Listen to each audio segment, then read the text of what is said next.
ठीक है, मतलब होता है ना कि जो चीज हमारे घर में रहता है ना, तो अब बोलते हैं घर का बथुआ तीत लगता है, तो वैसे नहीं सोचना है। ये इंटरनेशनल लेवल का रिसर्च है और इसे ब्लू ग्रीन, इंग्लिश में ब्लू ग्रीन एल्गी वनस्पति कहते हैं। और ये इसका थोड़ा हम इतिहास देखेंगे तो ये धरती पर जब पानी का निर्मित हुआ यानी 350 करोड़ साल पूर्व, उसी पानी के ऊपर सबसे पहले देखने वाले हरे और ब्लू कलर के हरे और नीले रंग के परत के रूप में देखने वाले सबसे पहले वनस्पति है। और इस वनस्पति में टोटल 46% से ज्यादा प्रकार के इसमें विटामिन न्यूट्रिशन सब है। और जो हमारे बॉडी के लिए जितने भी विटामिन न्यूट्रिशन जो होते हैं वो चीज ये इसमें हर एक चीज पाया जाता है। और इसका सबसे यूनिक बात देखा जाए तो हम जैसे बच्चा पैदा होता है ना, तो वो उनका खाना माता के दूध से स्टार्ट होता है।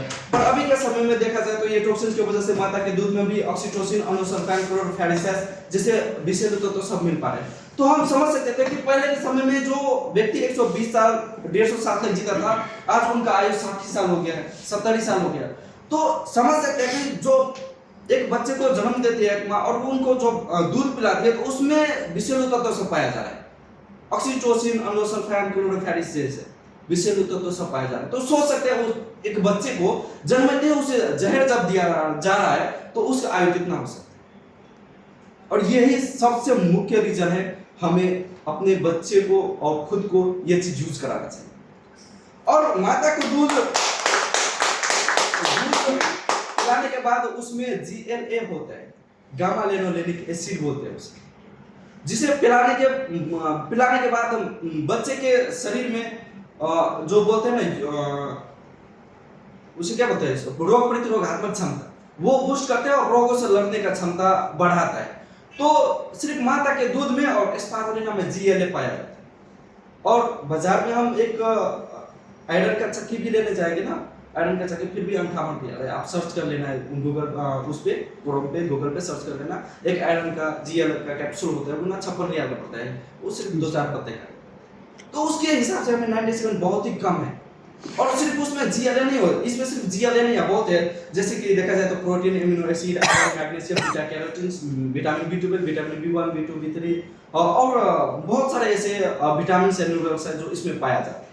टोटल मैं बताया ना 46 प्रकार का इसमें पाया जाता है।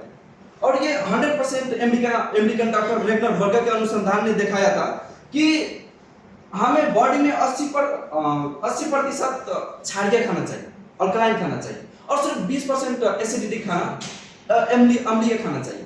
पर अभी के समय में देखा जाए हम मांस मछली इधर उधर का खाना सब ज्यादा यूज कर रहे हैं, क्या एसिडिटी खाना ज्यादा यूज कर रहे हैं। उसकी वजह से हमारे शरीर में दिन प्रतिदिन नया नया किस्म का रोग सब, नया नया किस्म का दुख बीमारी सब लगता रहता है। तो उसके वजह से ये खाना को बैलेंस करने के लिए, हमारे बॉडी को अल्कलाइन बनाने के लिए अभी के समय में देखेंगे ना तो एसिडिटी का समस्या बहुत ज्यादा हो रहा है, गैस की समस्या ज्यादा हो रहा है, गैस से अल्सर हो रहा है, अल्सर से कैंसर। अभी एक बात बताइए, अभी जो इतना एडवांस चल रहा है दुनिया और इतना टेक्नोलॉजी बढ़ रहा है, इतना डॉक्टर को करोड़ों अरबों का पैसा दे रहा है गवर्नमेंट कि आप रिसर्च करो, तो रिसर्च करने के बाद कैंसर का रोग डाउन होना चाहिए, जितने भी दुख बीमारी है इंसान के शरीर से डाउन होना चाहिए या बढ़ना चाहिए?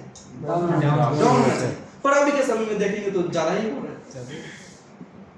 तो उसके वजह से हमें कहीं ना कहीं खुद भी सोचना पड़ेगा कि हमें फिर से पहले के युग के तरफ थोड़ा देखना पड़ेगा। तो पहले के जब जमाने में आदमी सब जीते थे तो 120 साल 150 साल जीते थे और एकदम हेल्दी रहते थे, तो उस समय में वो लोग क्या खाते थे, फिर उसके बाद आपको ऑटोमेटिक पता चल जाएगा कि वास्तव में ये चीज क्या है, ये चीज क्या है, ये चीज क्या है, ऑटोमेटिक हमें पता चलना पड़ेगा। फिर हमारा इतिहास दोहराएगा और हमारा बॉडी भी हेल्दी रहेगा और लाइफ टाइम के लिए हम हैप्पी रह सकते हैं। तो इतना बोल के मैं विदा लेना चाहता हूँ। नमस्ते।